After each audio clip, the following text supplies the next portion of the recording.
The story of Robert Davilla. You know who that is? No, you don't, because I do. 3 months ago, I gave khutbah in Fort Worth. I haven't been to that masjid in 4 or 5 years, and they invited me for some reason, and I went. And I gave khutbah there. My khutbah was about dua. An Egyptian fellow comes up to me, a young man came up to me afterwards, he goes, Allah fulfilled my dua today.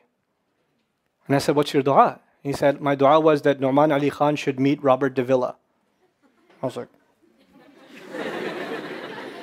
are you Robert Davilla? He goes, nope, I am not Robert Davilla. Robert Davilla is my friend. But I think Allah is fulfilling my dua. I was like, fire away, I want to know.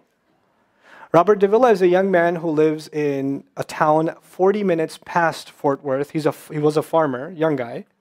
And he was hit with some sort of genetic disorder that kicked in later on in his life, and he became paralyzed from the neck down. And he lives in a nursing home. Most people in that nursing home are 90 years, 100 years. They're really, really old people. And then there's, his room where he's paralyzed neck down. He's the only 30-something-year-old that is in the nursing home, okay? And he's been in that nursing home for the last 10 years. His family got a computer for him that's voice activated, so he can give voice commands, put a headphone on and Google stuff and search stuff so he can surf the web and find information. In his room, and by the way, staunch Christian family, the minister comes and prays for him every week and things like that. And his best friend was in the bed next to him. One of his best friends. He became best friends because he met him at the nursing home. This person was also paralyzed and he needed a new liver. Okay? A liver transplant. He was waiting for a liver transplant. And they used to talk about, God and things like that all the time. They were good friends. Finally, his best friend got a call that there's a donor available for the liver. So he's so excited. He goes, Robert, I'm going to miss you, but I'm going. I've got a donor. So they take his friend and they go into the operation, and his friend died at the operating table. Now his friend, who's also a Christian, the deceased friend, his sister, took one of the amulets of his friend, a crucifix, and she gave it as a gift to Robert. This is a reminder of your old buddy. So he hung it on the side of his hospital bed. Robert Davilla lives a pretty decent life in there. The nurses take care of him. He's a happy guy. And one day he goes to sleep and he sees a man in his dream. That man says his name is Muhammad. And he says, pointing at the crucifix, God did not send messengers so they would worship the messengers. God sent messengers so you could worship God. And Jesus was just a man. He walked in the markets and he ate food. He walked in the markets and he ate food, and the dream stopped. He only knows that Jesus was just a man. He knows there's a man named Muhammad that said that to him. He said that messengers came so people could worship God and not the messengers. This is all he knows. So he starts Googling Muhammad. He finds Islam. He takes Shahada. When he takes Shahada, he wants to learn about the Quran. So he goes on these chat sessions and finds somebody needs to teach me Quran. He finds a brother in Egypt that he gets together with on Skype to try to learn Arabic. Learned the Arabic alphabet. Once he learned the Arabic alphabet, he learned to recite the Quran. He memorized 10 surahs from his hospital bed. Then he said, I'm beginning to memorize the Quran, and I'm beginning to learn about this prophet, but I need to understand the Quran. So he starts Googling how to understand the Quran. And for some reason, he ends up on my videos. And he starts watching my stuff. And he watched almost everything. And then here's the kicker. In the nursing home, there was an Egyptian fellow that used to come in and do some repair work. The Egyptian fellow has his own awesome story. The guy had basically lost faith. He wasn't religious. The nearest masjid to him was 50 miles away. So he didn't really go to Jum'ah much anymore. But he felt a spiritual void, so he started going to the church just to feel closer to Allah. Raised Muslim. He goes to the church just to feel closer to Allah. He's passing by Robert's room one day and he hears وَالْعَصْرِ إِنَّ الْإِنسَانَ لَفِي خُسْرٍ. So he walks into his room and says, Robert, what are you listening to? Robert says, nothing. That was me. And the guy says, you're Muslim? He goes, yeah, I became Muslim. And now this friend is in shock. How does Allah guide someone in the middle of Churchtown, USA, in a nursing home, with a crucifix on the side of his bed that he doesn't even have the physical strength to move. And the guy himself says, I want to come back to Allah. So he tells him about his, the friend he found online, Nouman Ali Khan. So the Egyptian fellow starts watching my videos. And then he says, I wish I could meet him one day.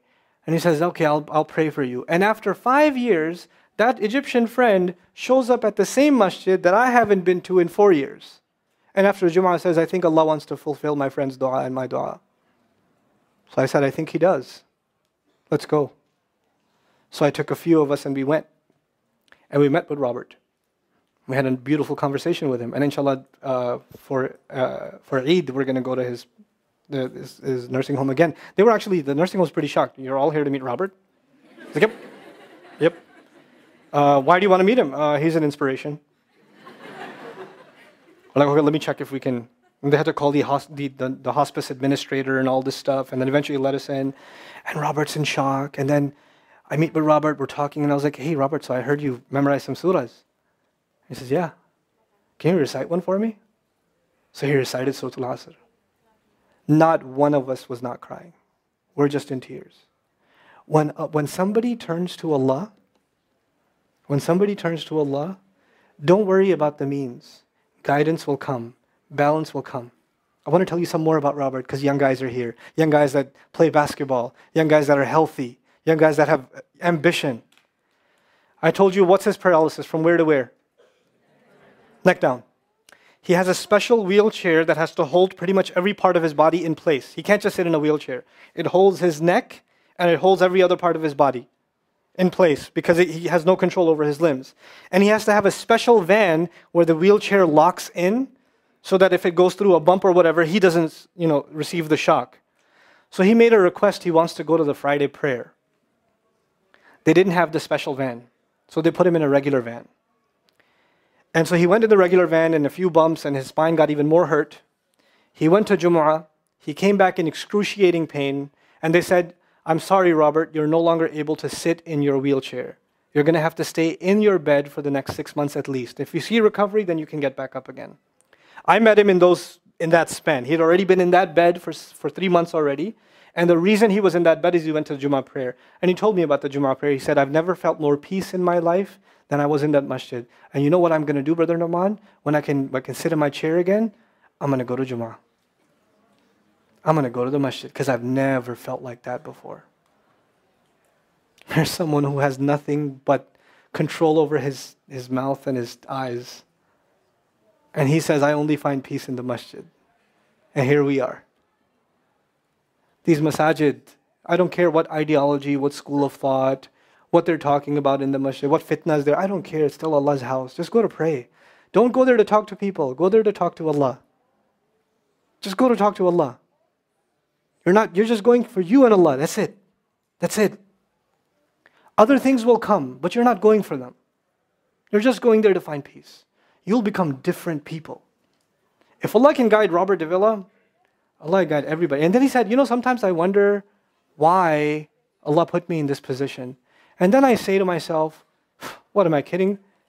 Allah has given me so much. I am so grateful for what He gave me. And if this is the way He was going to bring me to Islam, it's all worth it. So worth it. You have Muslims that lose a little bit of health and they say, why is Allah doing this to me? And this man, if you would think, nowadays atheists argue because of suffering, there's no God. If one man has in a position to say, I don't believe in God. If there was a guy, why would I be in this position? It would be Robert Davilla. That guy would say, I don't believe in God. If there was one, why would I be in this mess? And yet he's in this position, and I've never seen a face with more nur. Never. I've never seen a face that has more contentment on it. He's so satisfied with life. He's so happy. He's just happy. The last 7 or 8 khutbahs I've given are actually based on one sentence each on one sentence that he said in his conversation. Is that profound? He's a teacher to me. I consider him a teacher. He's my sheikh. Somebody says, who's your sheikh? I say, Robert Davilla. Really? Is that a pizza place? Or no. The guidance is all around us. You don't have to get worried about what's not there. There's plenty there. You know what Allah did for the people of the cave? You know, He even guided them in where to sleep. You know, He even guided them on where to turn. As the sun was coming, they'd turn away from it. As the sun came from the other side, they'd turn the other way.